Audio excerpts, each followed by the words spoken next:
Magandang gabi ho mga boss. Ilang araw na lang. 22 na, di ba? 2 araw na lang.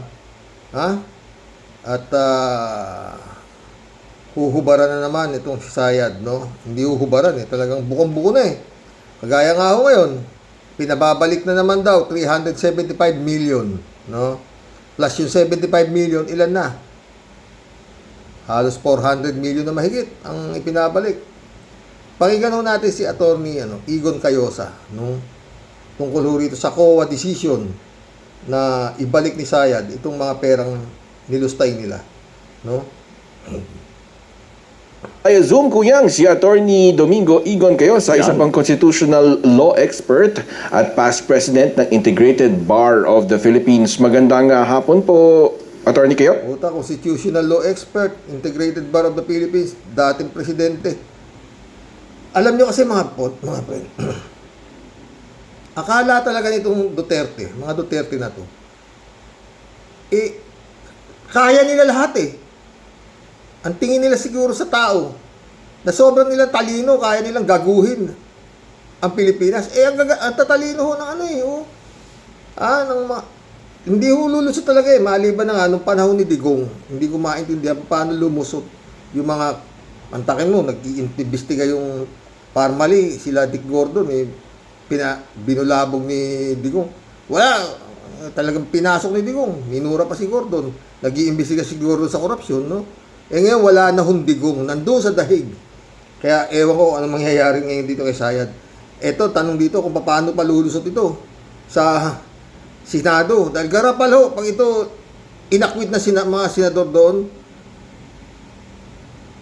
garapal ho, talagang tao magagalit na. Pakinggan natin Sir, good afternoon, magandang hapon sa ating mga kababayan. Magandang hapon po, Attorney. Gaano po kabigat itong naging pagpapasya noong direktiba ng COA na ibalik na? Kasi Attorney Cayosa, kung ating pong babalikan, ang laging binabanggit ng kampo ni VP Sara Duterte, naka-appeal pa yan yung notice of disallowance, naka-appeal pa yan wala pang final na desisyon.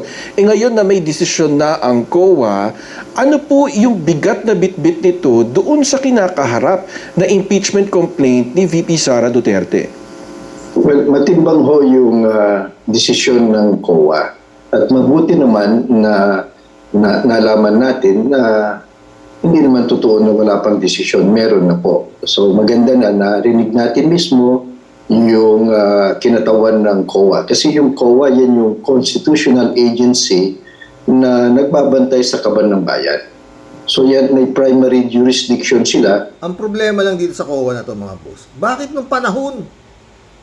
Bakit ngayon lang? Yun ang tanong dyan. Kung kailan na sila nabulabog, ngayon sila ngayon naglalabas niya mga desisyon na yan. Katagal na ho itong sa Davao pa lang, mantakin mo yung budget ni Duterte doon, 460 million. 3 taon yata, 4 na taon, bago bumaba si Digong. Tumaas ng tumaas ang budget ni Tapos nasaan yung 52 billion na binigay kay Pulong. Kulang pa ito, barya lang ito pinag-uusapan dito, sa totoo lang Million lang ho ito billion ho, 52 billion yata kay Pulong, di ba? Plus yung mga 460 million na budget ni Sayad. Apat na taon yata yun, panahon ng tatay niya. Walang COA Ngayon lang ito lumabas. Sa totoo lang, di ba? Tuloy. Puro mga gamit sa intelligence, mga insurgency, kung ano-ano, na mga recruiter, na mga wala naman sila nahuli maski isang recruiter na para mag-MPA, wala namang ganun. Puro daldal lang, walang resibo tuloy. Tungkol dun sa wasto at hindi wastong paggamit at proseso sa paggamit ng pera ng bayan. So ngayon na meron na sila, matimbang po yan. Of course, maaari din gawin ng mga magagaling na abogado ng Vice President. Tatakbo na naman sa Supreme Court, sa Korte, at sasabihin grave abuse of discretion na naman yan. So of course, sasabihin nilang hindi pa pinal yan. Pero sa totoo lang, hindi naman kinakailangan pinal yung desisyon ng COA para magamit sa isang impeachment proceeding. Sapagkat yung impeachment proceeding naman is a class of its own. So meron ng kapital, malaki na ho yung epekto. Kasi yung COA, that's an independent constitutional commission. So absent any grave abuse of discretion, ibig sabihin, walang kabasa-basehan yung kanilang desisyon o kaya aapi lang yan, whimsical. Yun kasi ang ibig sabihin ng grave abuse of discretion para pakialaman na naman ng Supreme Court. Malinaw ko naman na meron silang mga alituntunin, ginagawa talaga nila ito sa ibang... Siguro ito, Supreme Court na ito, talagang ipit na ito eh. Kahihiyan niya na ito eh. Na sabi ni Atty. Igon Cayosa, para pakialaman na naman ng Supreme Court. Di ba? Mga tao.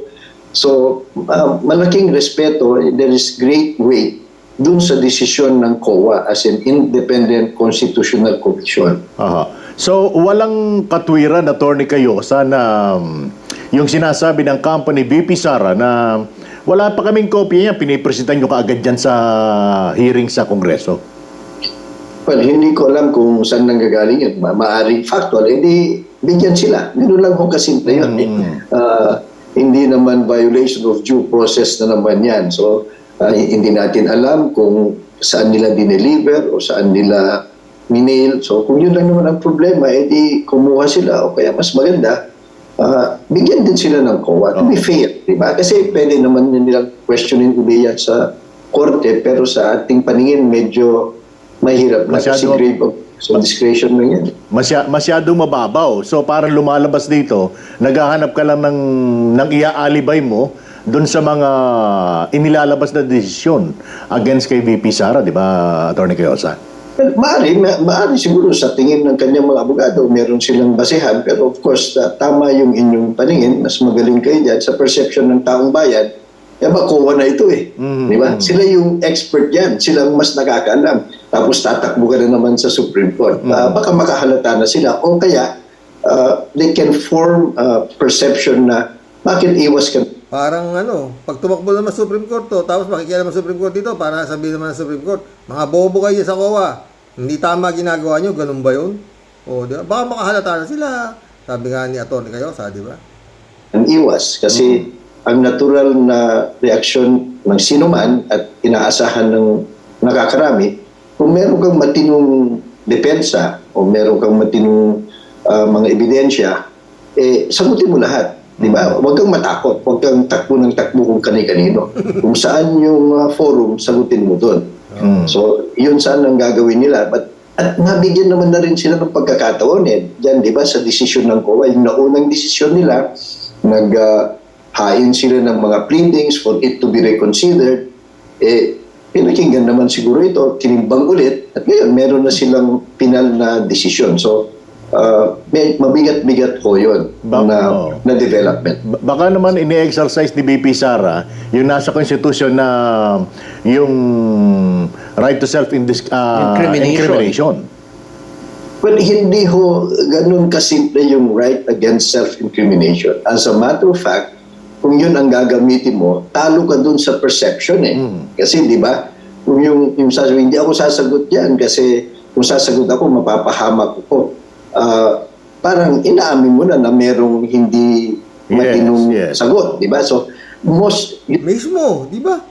Kung sasagot ako dyan, baka mapapahama ko, di ba? Sabi ni Atty. Cayosa. Di parang inaamin mo na meron ka talagang kasalanan. Diba? Kung sasagot ka, mapapahamak ka. Di ba? Usually, ina-avoid yan. So, I suppose, ang kanyang mga abogado, i-avoid din nila yan. Because, look, ang impeachment case impeachment trial, is not nadikahon na gaya ng exactly criminal case or civil case or administrative case kagaya sa COA. Na puro ebidensya lang yan. It is a combination of the law, the evidence, of course, and the politics of it. Kung ang perception na nakakarami na parang mag-evade ka ng evade, di ba? Nakailang takbo na yan sa Supreme Court. Baka ang pressure sa mga... Nakailang takbo na yan sa Supreme Court, sabi ni Atty. Cayosa. Ang babatas, either the prosecutors o kaya ang mga senador, lalaki na baka magkakaroon ng perception na baka guilty nga ito kasi ganito ang kanyang ginagawa. So, I'm sure Hindi baka, Atty. Cayosa, talagang pag ganyan ang ginagawa niyan, talagang guilty yan. Ba't ayaw niya sumagot? Di ba mga boss? iniiwasan din yan ng defense. So, tinitimbang din nila na yung public perception hindi totally mayroon against her. At ang nakalagay po dun sa pagpapasya ay restitution. Ano pa ba ibig sabihin ng restitution? Ibalik mo yung hindi tamang paggastos, di balik mo. Yun ho, ibig sabihin nun. So, responsibility niya yan. She was the head of agency, siya ang nag-approve niyan. At kung paniniwalaan natin yung mga salaysay ng mga complainants o kaya mga witness, mukhang nagamit yan sa hindi tama. At the very least, ang sinasabi ng COA, yung mga documentation dito, mali-mali. Hindi. Kasi nga, miruin mo ho naman yung mga pirma. Ngayon, lumalabas yung mga, sa pagsusurvey ng mga eksperto, hindi lang isang tao, kundi buong ahensya. Yung mga pirma, iisang pumipirma sa napakaraming resibo. Doon naman sa isang ahensya, yung mga pangalan pinaglalagay, hindi naman sila pinanganak na Pilipino, wala nga naman sila dito, they don't exist. So sa Sa mga tuwid, mga friend, talagang garapal yung ginawa ni Sayad. Ang buong akala niya talaga, wala nang katapusan ang kapangyarihan ni Digong. Nakakulong na eh. Tsaka yung akala niya, may mga koneksyon sila sa COA, hindi sila ano yung sa COA, meron sila mga tao sa COA, may tao sila sa Supreme Court na pwede nilang takbuhan, may tao sila dyan na hindi sila pababayaan. Hawak nila sa liig, kumbaga akala nila ganun. Hindi. Ngayon, naglabas na ng desisyon yung COA. Pinababalik. Pero, barya pa lang yan. Wala pang kalahating bilyon. Yung billion yung yung budget niya na binigay sa kanya ng tatay niya, 460 million. Taon-taon ha. Walang asan ang findings sa COA doon? Puro mga ghost employee, marami rin ghost employee Davao, di ba? Wala ko talaga, itong mga Duterte na to, puta. Naman, hindi sumunod sa proseso, hindi tama ang paggamit, hindi tama ang pagka-document, questionable lahat ito. So, yun ho ang ibig sabihin yan. These are institutional findings na would command or deserve respect from any other agency or official of government. Pero yung restitution, naka-address individually, Attorney Cayosa, di ba? Hindi yung institusyon ang dapat sumagot. Of course, hindi naman pwede na kung ikaw ang may kagagawan yan, ikaw nag-utos, ikaw ang nagdesisyon, pag may problema, ang pababayaran mo, gobyerno ulit. Di doble lugi ang gobyerno. Yun, no? Para at least mali. Irregular, improper, illegal. So, hindi pwedeng ang opisina mo ang mananagot dyan. Never naman na mananagot ang gobyerno dun sa illegal o irregular o improper na gawain ng sinumang kawani nito. Kaya malinaw yung utos ng ng COA. Naka-address individually yung mga dapat na magsoli nung So, ibig sabihin, Attorney Cayosa, itong 448 million in total, kailangan bayaran personal ni VP Sara Duterte at saka ng iba pang respondents. So far, ganun ang decision ng COA. Kasi as far as COA is concerned, and that's the primary jurisdiction ng COA hindi tama yung paggamit, irregular, hindi tama yung pagkadokumento, kulang-kulang. As far as they're concerned, tama lang ho naman, nasa rules nila yan At kung hindi po bayaran, Attorney Cayosa, kung hindi bayaran, ano pong magiging implikasyon nito? Ganda rin ang tanong ng mga host no? Kung panagutin siya, yung lahat ng kanyang mga sweldo, lahat ng kanyang mga arera, pwede ho yan. Of course, kasi nga, as of now, she is a public official. So, there's a power of compulsion on the part of COA. Hindi ho naman pwede dahil matas na official ka o you have a political mandate, exempted ka. Kung ordinaryong empleyado yan, tatanggalin sa sweldo mo Di ba? O kung meron kang mga arrearyan, pwede ho nilang i-levy after due process, of course. So, ganun lang yun. Dapat masanay ho tayo ang susugan natin regardless of your stature, ranko sa republikang ito, sa gobyerno. Kung may kasalanan, ka managot ka. At attorney, di ba mukhang magkakahirapan dito dahil kapag ka tumalima, no? Itong mga inaatasan ng COA na magsuli ng pera, di ba parang tantamount to admission na nagkaroon talaga ng ano? May 448 million ka pala, isang galing yan. Oo, di ba? Of course, tingnan natin kung anong kanilang Matawa siya, Tony, kayo. sasabihin. Oo. Wala silang perang pambayad. But still, the fact na wala kang perang pambayad, hindi natatanggal yung liability mo. Di ba? So, it cannot be a defense na wala akong pambayad. Plus, hindi sasabihin na, kasi kung babayaran ko yan, edi inamin ko yan. Dumaan na sa proseso yan eh. Yes, Nag-explain ka na, binigyan ka na, naghain ka ng ebidensya, may ebidensya yung COA, hindi naman ikaw ang masusunod. Oo. Di ba yung Ayaw mo lang aminin talaga, parang gano'n. sa ayaw at gusto mo, Oo. ibalik mo. Yun ang Babalik, ibig sabihin. oo. Rule of law yan di ba? Hindi rule of politics, rule of personal choice. Nasanay lang kasi tayo sa ganun di ba? Na-exempt, nakakalimutan natin yung mga ganyan. Isang magandang halimbawa dito, di ba? Doon sa Sandigan Bayan, doon sa kaso ni dating Senador Revilla at si Napoles, di ba? Nahatulan sila. Nakalusot si Senator Revilla doon sa criminal aspect, nahatulan yung kanyang mga co-accused na criminal na guilty, plus sinabihan ng Sandigan Bayan, ibalik nyo yung 100 plus million, 125 ata. Kayong lahat, jointly in solidad. Hanggang ngayon, wala pa atang nangyayari So, pabayaan ba natin yung ganon? Sana ho naman, kasama sa... Bakit nga ba hindi pa nababalik yan? Yung 125 million. Nakakulong na naman yung turmabaho niyan. Anong klase nga yung batas? Di ba mga boss? Order na yun ng Sandigan Bayan, ibalik mo, Bong Revilla. 125 million. Ayaw, hindi na binalik. Paano? Baka sabi ko, ba't mo pa babalik? Kinakulong ka na nga riyan. Sa'yo na rin yan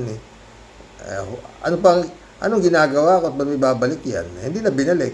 Dapat ipabalik pa yan dyan buhayin yan Sa totoo lang si Atty. Cayosa na nagsasabi. Di ba? Kung may mananagot, i-enforce natin. Ang hindi hanggang decision lang. Tsaka dapat kapag Sa Excellency, Sandigan Bayan. Andiyan na naman yan si Revilla. Ipabalik nyo na. Ba't hanggang ngayon, hindi pa nga ba binabalik yan? Ikalaking pera niyan, 125 million po tayo na. Ang daming mga bunga nagugutom. Hindi binabalik. Ayan, nakakulong na naman, panibago na naman. Gusto na naman mag-file ng tag daw. Petition for bail para makalabas siya. Pabalik na dapat, di ba? Habang nakakulong yan, magremedyo siya. Kayaman-yaman ni Bong Revilla, sus Mariosi. Tuloy, Atty. Kanyang usapin, dapat talagang ibalik. Kasi gaya na sabi ni Atty. Cayosa, mauulit at mauulit yan. Di ba ganito rin yung nangyari kay Senador Bong Revilla? Yung binabanggit nga niya, di ba? Yung, sino pa ba? May mga pagkakataon din na pinababalik Pero so far, ang nababalita lang yung kay Revilla Diba? Maraming ng ganyan. Unfortunately, meron ding mga decision ng Supreme Court. Draft cases, ibalik ito, ibalik dyan. Hanggang ngayon, hindi na-execute Kaya nasanay na tayo.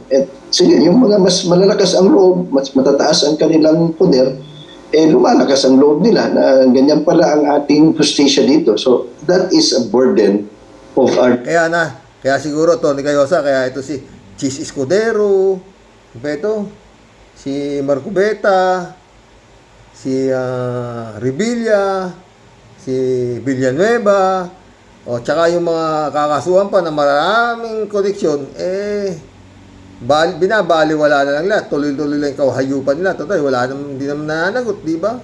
Kawawa talaga si Juan de la Cruz. Justice system. That's a very fatal defect. Maganda siguro dyan, attorney, makwenta natin, magkano ba talaga yung mga dapat na naibalik ay hindi pa naibabalik? Malaki-laking pera na siguro yun. Meron akong nag-inventaryo dyan Ano ho ba yung mga desisyon ng Supreme Court na tapos na yan, finality kung ano pinagsasabi ng Supreme Court, pero hanggang ngayon hindi na-execute. Ganun din ang Sandigan Bayan, ang COA, nag-dribble till kingdom kami. Kaya yun ba, hindi natakot kung minsan ang mga mandarambong sa batas o kaya sa mga hukom o mga auditors at kung ano-ano man, no? Dahil alam nila, hanggang sa kahulihan, kahit makonvict sila, minsan, bago makonvict, kaya nilang impluensyahan, pera, politika, pananakot, at kung ano-ano, di ba? Ang bunang mo, baka makalusot ka. Panahon ni Digong yan, Atty. Cayosa. Patribon, madelay. Kung sakasakaling umabot ng desisyon, kahit may desisyon, kung may sapat kang kakayanan, resources at poder, aba, pwedeng nakakalimutan yung execution. Yun ang nakakalungkot eh. Kaya paulit-ulit, palaki ng palaki yung pandarampong sa ating kaban ng bayan. Ano. Si Atty. Cayosa ho yun, no? Pucha, napakatalino, no? Siya na nagsabi, di ba? Wala, kaya ganito lang to. Palakas yung pandarambong dahil wala naman nangyayari, di ba? Oh, may listahan pa raw siya ng mga desisyon na wala naman. Ito, pakinggan natin ito si Sayad. Nung umpisang ka-appoint lang, ni His Excellency bilang DepEd Secretary. So, Balik tanaw po ito. Oh. Si Congresswoman to eh. Kalimutan ko pangalan nito eh. Ito yung kagalit na galit si ano dito eh, si Sayad. Oh. Pakinggan natin ha. Talagang itong si Sayad. Galit ho talaga sa pera ito. Oh. so legislation ang sinasabi ng DepEd. So ano po yung gusto nyong legislation para mapataas natin yung reading comprehension ng mga bata at saka yung mathematics and science abilities? Primarily, Yun ang tanong para mapataas natin yung reading comprehension ng mga bata saka mga tungkol sa mathematics. Ito ang sagot ni Sayad. Ha? na-mention po natin doon sa ating presentation, if the Department of Education is given the budget that it is requesting, we will be able to open Budget agad ang nire-request niya. Ha? Para raw maayos niya ang problema sa Department of Education. Para ano? Paano maayos? more programs to address the learning problems of our students. So, initially po, lumapit na kami sa Pangulo at sinabihan ko po ang Pangulo na if you give me 100 Initially po, lumapit na po kami Pangulo at sinabihan ko po yung Pangulo na if you give me 100 billion, sabi nung gago. Siguro, sabi ni Bongbong dito. Sabi niya, lumapit daw siya at sinabihan daw niya yung Pangulo na kung bibigyan mo ko ng isang, okay, sabi siguro ni Bongbong, okay, bahala ka, kung bibigay sa'yo ng Kongreso, di nasa sa'yo, doon ka na humingi, hindi ko hawak yan, siguro sabi ni Bongbong sa kanya, ni PBBM, di ba? Kaya eto ngayon siya. Throwback na ho to, pero talagang ito yung pagmumukha niya ito. billion, I will solve all the problems of basic education.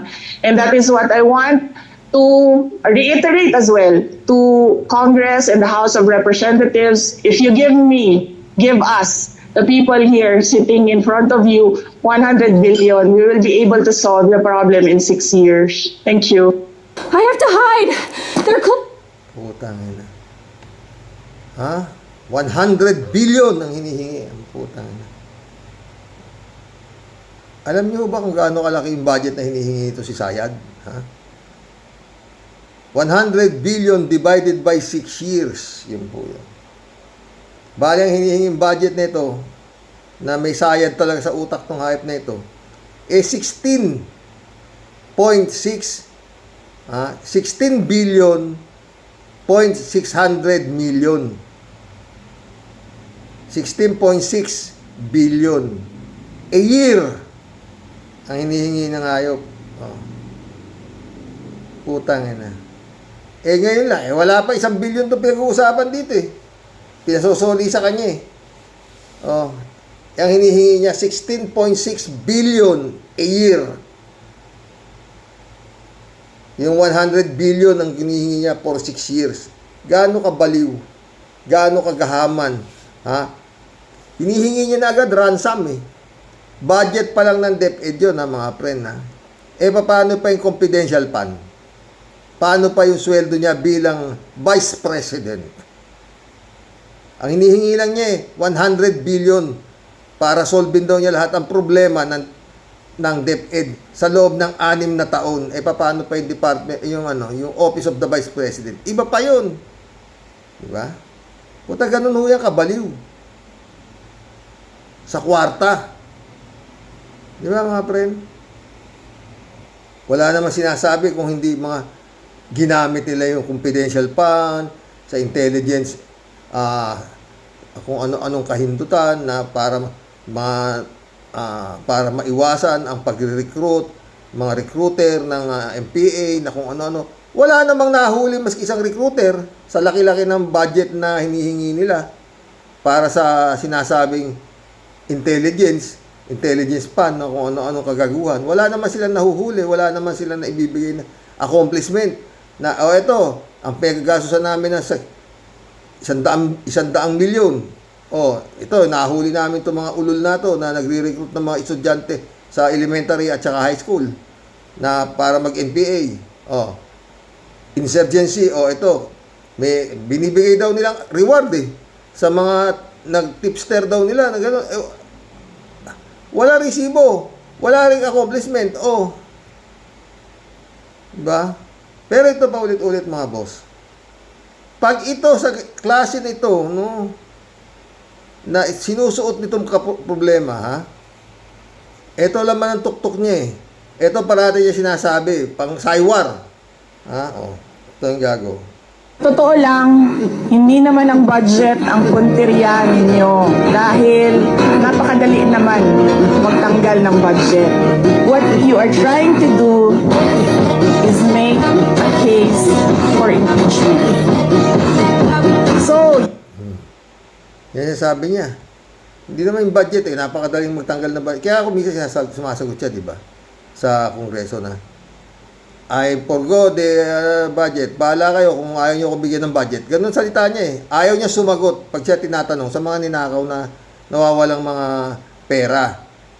Nung 2022, 2023, 2024, ayaw niya sumagot yan. Bahala na kayo. Basta I will forgo. Ayoko sumagot. Kung gusto niyo akong bigyan ng budget, nasa inyo yan. Yun ang sagot niya eh. Ganun siya kagaling eh. you may try to destroy me, you can skin me alive and throw my ashes to the wind. But let it be known, you will find me unbound.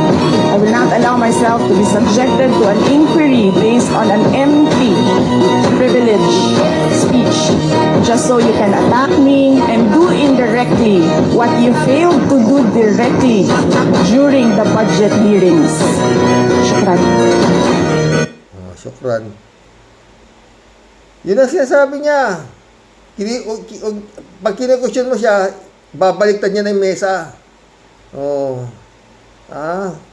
Gusto niyo lang ako, sinisilipan niyo lang ako para ma-impeach kaya kung ano-ano tinatanong niyo sa akin eh. Yun ang sagot niya. Ganon siya katarantado, araw-araw, di ba? Talagang ito, mga boss, pag ito lumusot, doon pa lang yan ha, doon sa COA pa lang ha, paano pa yung Madriaga? Paano pa yung grave threat na ginawa niya, na inamin niya rin? Meron na akong kinontak na assassin, pag ako pinatay, patayin niyo to. Di ba? Ang dami ho eh. Kaya nga sabi ko, di ba? Kailangan ng sobrang kapal ng pagmumukha mo para ito ay hindi ka bumoto sa impeachment nito. Kung ikaw ay isang kongresista, bayaman ni sila Marcoleta, yun nga, iba nga yun ang pagbasihan nito Senado eh. Kung yung mga kongresista mga kaalyado niya doon, hindi naman bumoto eh. Para ma-impeach siya eh. Ang umimpeach lang sa kanya doon. Ganun na yan eh. Kaya siya na-impeach kasi hindi niya kaalyado. Diba? Yun ang magiging yan eh. Magiging rason ng Senado. Dito. Pero yun nga, ipapaliwanag mo sa tao yan. Kung bakit hindi mo Anong rason mo, bakit mo hindi inimpeach? Yun din ang rason, yun din na irarason ng ano. Bakit yung mga kongresista, hindi rin siya inimpeach? Hindi sila bumoto na inimpeach siya. Hindi, ganun din ang mangyayari sa Senado, nakakatakot mga friend. Pero yun nga, sabi nga ni Ombudsman, umaandar na ho yung kaso dyan. Oo. At mukhang may balita na mukhang planong ipatawag ni Direktor ni Matibag, etong si Baste. Oo. Talagang dapat diinan to, His Excellency. Oo. Pag ito nakabalik, naku po talaga, mata mo lang walang latay. Sa totoo lang. Kawawa ho itong bansang ito pag presidente, hindi nga makapagsalita ng maayos. Magkulab na ho tayo mga friend. Kung sakasakali naman mga friend, na itong mga Duterte na ito masisibak na itong mga ito, matatapos nga ni His Excellency, God moves in a very mysterious way. Yun lang ho yun. Rudy and Jen Mirana, shout out. Pero hindi daw po atin si Pidots. Hindi nga atin. Alam mo Rudy, si Pidots, no? Tanga yan eh. Dapat sana, nung nadampot yan ng ICC, hindi na siya humarap. Wala, gago eh. I am Rodrigo. Nung pagsabi pa lang niya, ibig sabihin, nire-recognize na niya yung International Criminal Court over sa pagkatao niya. Kasi, dapat yun, wala na, nung umpisa pa lang, hindi na siya, dapat yung sabi niya, I'm not recognized, sipain ko pa kayo dyan. Balik niyo ako sa Pilipinas, dapat ganun, yung daldal niya rito sa Pilipinas, yun din ang daldal niya doon sa daig. Wala, puro daldal eh. Tapos ngayon, hindi siya dadalo. Wala na, maski dumalot hindi siya. Yung hindi niya pagdalo, para kagaya rin ni Sayad, aminado na siya, di ba? At saka mahirapan. Rudy ulit to. Pati nga po si Calvo, dating Atty. Kausing, wala daw tatalo kay Sara. Dahil marami daw voters ang Bisaya and Mindanao. Ewan ko si Kausing. Anong nangyari dyan? David Ali Mendoza, sumagot. Wala na po talaga sa wisyo yan si Calbong Toto Kausing. Sinayang niya lang ang pinasimulan niyang adhikain na kalabanin ang mga tiwali. Ngayon, kumakampi na siya sa mga demonyo. Kumbaga sa pelikula, Star Wars, kinain na siya ng dark side of the Force.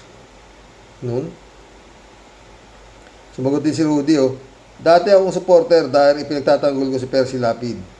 Naging member ng Bunyog, tas biglang naging DDS. Nilalait at sinasabihang bobo mga kapwa attorney. Diba? David Allen Mendoza ulit. Nagkasagutan dito Nandito pa si 3J Show pa. Yun na nga po, naging sobrang bitter sa buhay niya si Toto Kausing. Ngayon, baka po kasi sinisisi niya ang Marcos administration kaya siya na-disbar at wala siyang napala. Baka sakali po isali siya sa line-up ni Sayad sa pagkasenador sa susunod na eleksyon. Sumagot si 3JCO po. Oo nga, takang-taka talaga ako dito kay Kausing. Ano kaya nangyari sa biglang pihit siya sa kabila? Hindi ko rin alam, hindi ko na kinapanood yan mula nung Pero sagutin ko rin tanong ko. Either from the very beginning, hindi naman talaga siya kampi sa tama.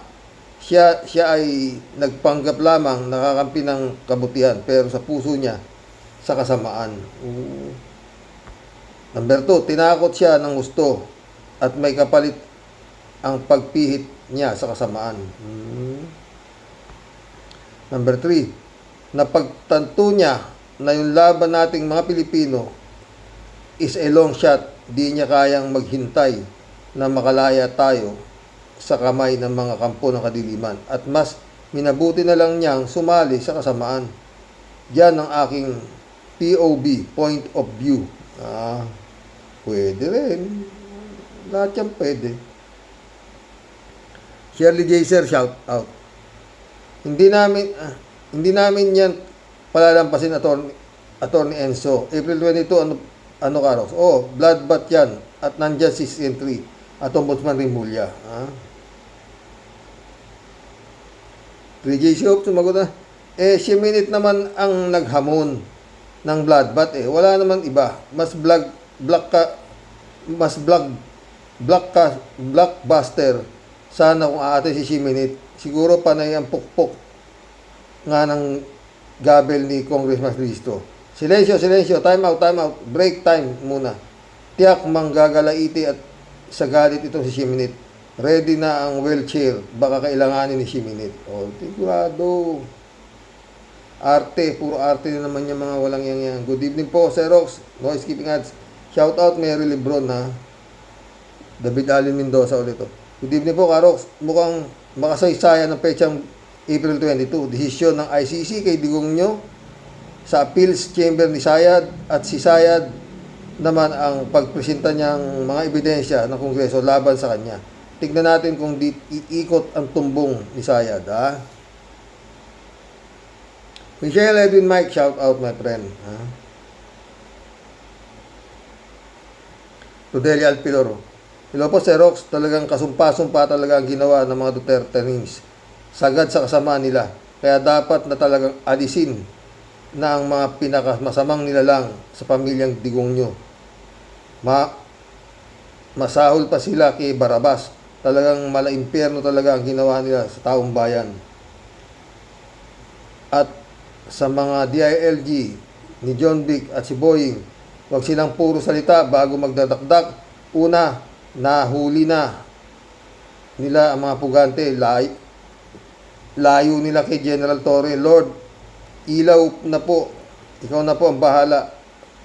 Alam kong di ninyo hahayaang mahulog sa kumukulong kumunoy. Salamat po. Ingat. God bless po, Sir Rox. God bless. Sagot si 3J Siopo. The Lord hear our prayers. Kaya siya ang gumagalaw sa mga pamagandang pangyayari sa Pinas. Si Lord ang gumalaw kaya napabalik si Tebes sa Pinas. Yan ang katibayan natin na walang imposible sa ating Panginoon basta in His perfect time.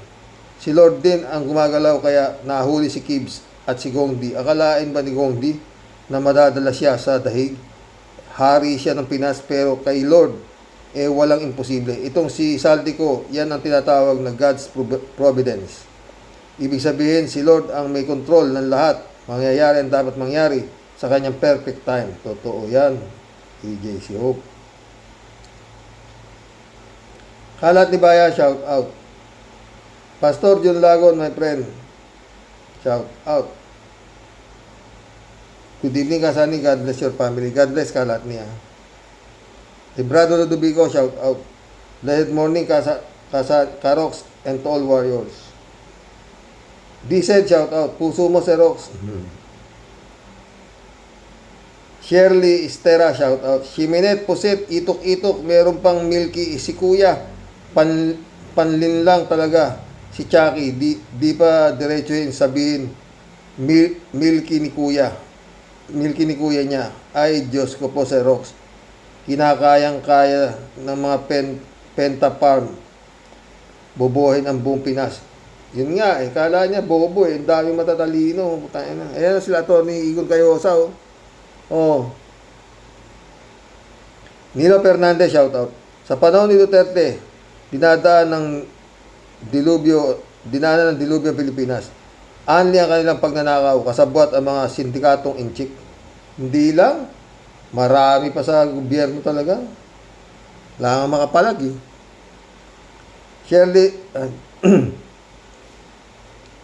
Shervin Sapeda, shout out. Christian Sen, July 7, Alcantara. Analisa Apolinar, shout out sa inyo mga friend. Impong Basyang, Team Tedeli po, bumabati po ng mingiti sa Sir Rox at sa buong Team Rocky Warriors the Great. Sir Rox, kahit ano pa po ang gawing apila ni Kupalman o kahit na ano pa pong pangpupusoy gawin ni Kulaba Sayad, kahit ilang batalyon pa po tawagin niyang black backup, kung ako po sa kanya, itihaya na lang po niya ang kanyang baraha at nang magkaalaman na po kung siya po bitay o silya elektrika. Okay lang sa totoo lang. Ito mga Duterte. Kumbaga sa sa blackjack. Pauna yung barahan nila. Sobra na. Ayaw pang isurrender. Ang gago talaga eh. No? Kumbaga naman sa sabong, pilay na yung tari, pumapalo pa. Tayo na mga to. Sus Maria Joseph naman po, Sir Rox. Masyado pang pinahaba ang mga bakulaw na yung istorya. Inip na po taong bayan sa puro na lang po na panonood ng dramang luga. Kasalanan din naman po kasi ng mga may hawak ng latigo, Sir Rox. Yun nga eh. Sobrang bulok po talaga ng ating batas at hustisya. Talagang usat pagong para po dun sa mga makakwarta at makapangyarihan. Mga leche po eh.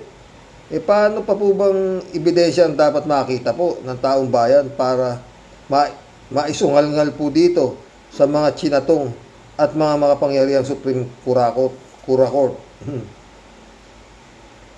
At patunayan talagang ito pong puo nilang halimaw isang pusakal at tulisang piratang magnanakaw ng certified mambubudol at mandarambong sa kaban po ng bayan. Ha? Masyado po siyang nagpakapante na lahat po ng ginagawa nilang krimen na mag-ama mananatiling bulok na lihim at di na po mabubunyag. Pero sumambulat po sa pagmumukha nila pareho ang kanilang pagiging hudas at traidor sa kaban po ng bayan, lalo na po sa ating bansang Pilipino na sobrang po nilang binaboy at binalahura.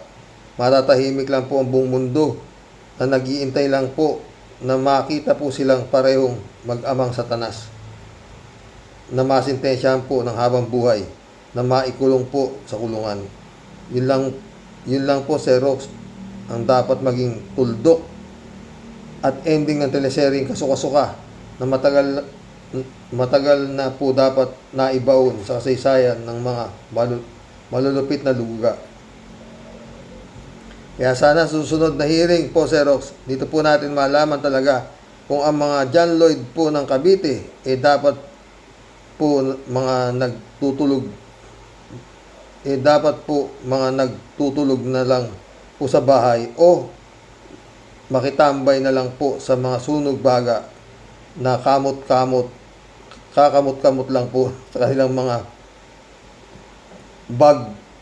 lalakihang tiyan.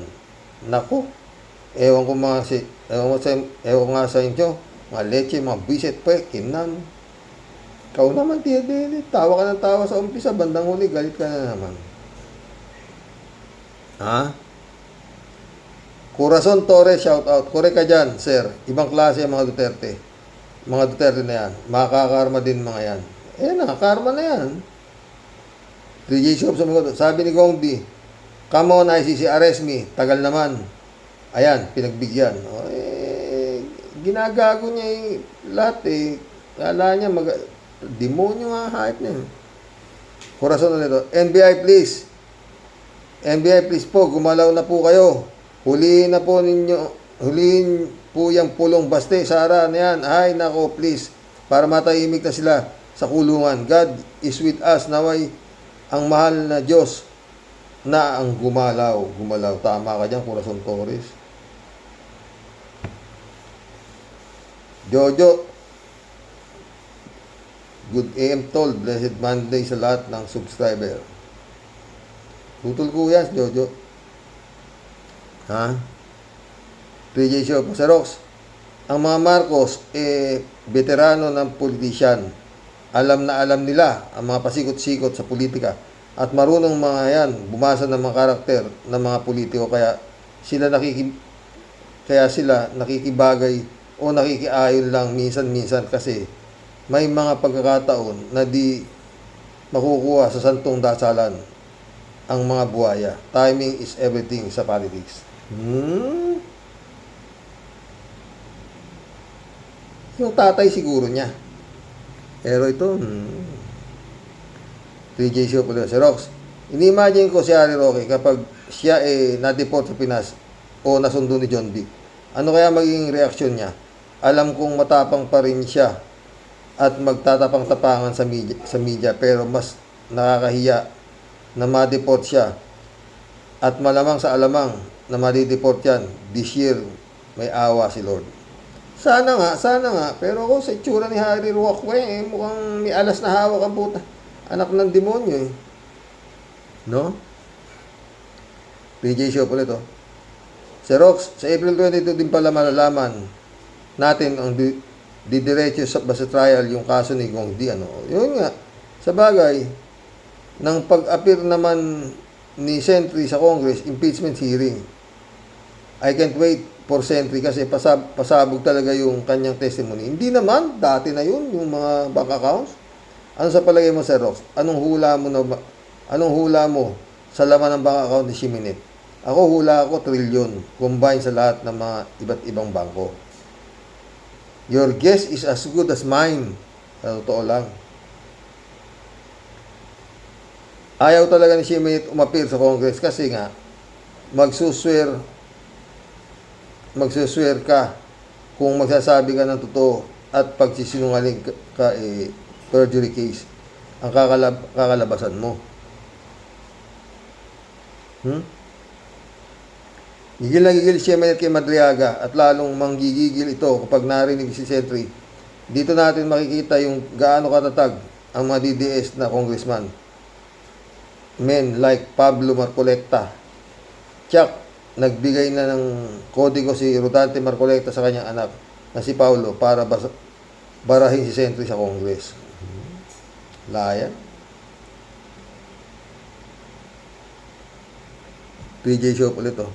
Tama ka, Sir Rox. Dapat naman talagang iangat ng Comelec ang